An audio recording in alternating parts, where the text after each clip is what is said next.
साहसी William tell. Swiss लोक कथा। पुराने जमाने में गैसलर नाम का एक दुष्ट राजा था। उसने स्विट्जरलैंड पर बहुत साल राज किया। गैसलर की बड़ी सेना थी। सैनिकों की मदद से वो प्रजा पर अत्याचार और जुल्म करता था। गैसलर ने बीच बाजार में अपनी टोपी को एक ऊंचे बांध से लटकवाया। उसके पास उसने 2 सैनिक तैनात किए। गैसलर लोगों को अपनी ताकत दिखाना चाहता था। उसने एक नया कानून बनाया। अब सब लोगों को बाजार में से गुजरते समय गैसलर की टोपी के सामने झुकना जरूरी था। विलियम टेल एक शिकारी था।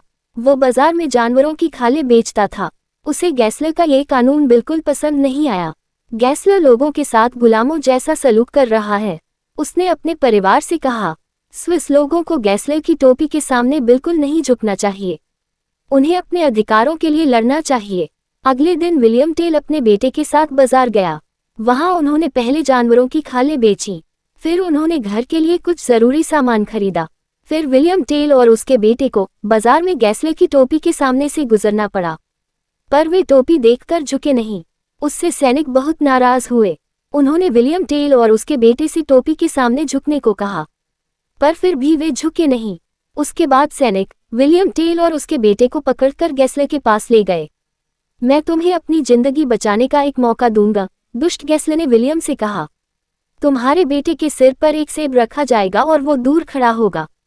तुम्हें दूर से सेब पर तीर से निशाना लगाकर उसे गिराना होगा। मैं अपने लड़के की जान खतरे में डालने की बजाय खुद मरना पसंद करूंगा। विलियम टेल ने कहा, अगर तुम इस चुनौती को स्वीकार नहीं करोगे तो तुम्हारे बेटे को मार डाला जाएगा, गैसलर चिल्लाया। फिर 2 सैनिकों ने विलियम टेल के बेटे को पकड़ा। वो उसे 100 फीट दूर एक पेड़ के पास ले गए।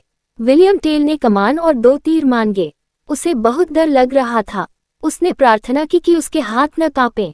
चारों तरफ एकदम सन्नाटा था। विलियम टेल ने पूरे ध्यान से निशाना साधा।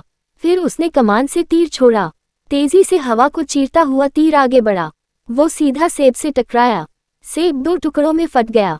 अब विलियम टेल और उसका बेटा सुरक्षित हैं। लोगों की भीड़ चिल्लाए। गैसलर को छोड़ बाकी सभी लोग बहुत खुश थे। तुम्हारा प्रदर्शन बुरा नहीं था, गैसलर ने बेरुखी से कहा, पर उसके लिए तुम्हें 2 तीर क्यों चाहिए थे? अगर मेरा पहला निशाना चूकता तो दूसरा तीर आपके कलेजे के आर पार होता। विलियम टेल चिल्लाया। ये सुनकर गैसलर का चेहरा पीला पड़ गया। उसने तुरंत सैनिकों को बुलाया। तुम जिंदा रहोगे, विलियम टेल, गैसलर ने कहा, पर जेल की काली कोठरी में। वहां तुम्हें तीर कमान की जरूरत नहीं पड़ेगी। उसके बाद विलियम टेल को एक छोटी नाव में बैठाया गया। जब गैसलर के सैनिक उसे जेल ले जा रहे थे, तभी एक भयानक तूफान आया। तूफान में नाव डगमगाने लगी। सिर्फ साहसी विलियम टेल ही नाव को किनारे तक ला पाया। उसने सैनिकों को भी बचाया। फिर किनारे आकर विलियम टेल जमीन पर कूदा। अब वो पूरी तरह आजाद था। अब विलियम टेल गैसलर से घृणा करने लगा था। बाकी प्रजा भी गैसलर के अत्याचारों से तंग आ चुकी थी। एक दिन गैसलर अपने सैनिकों के साथ पहाड़ी पर घूमने जा रहा था। विलियम टेल वहां झाड़ियों में पहले से जाकर छिप गया था। जब गैसलर उसके सामने से गुजरा तब विलियम टेल ने उसे अपने तीर से मार डाला। विलियम टेल एक हीरो था। उसने अपने देश स्विट्जरलैंड को गैसलर के अत्याचार से बचाया। इसलिए आज भी लोग विलियम टेल की बहादुरी को याद करते हैं। स्विट्जरलैंड के लोगों ने विलियम टेल के सम्मान में जगह जगह पुतले बनाए हैं।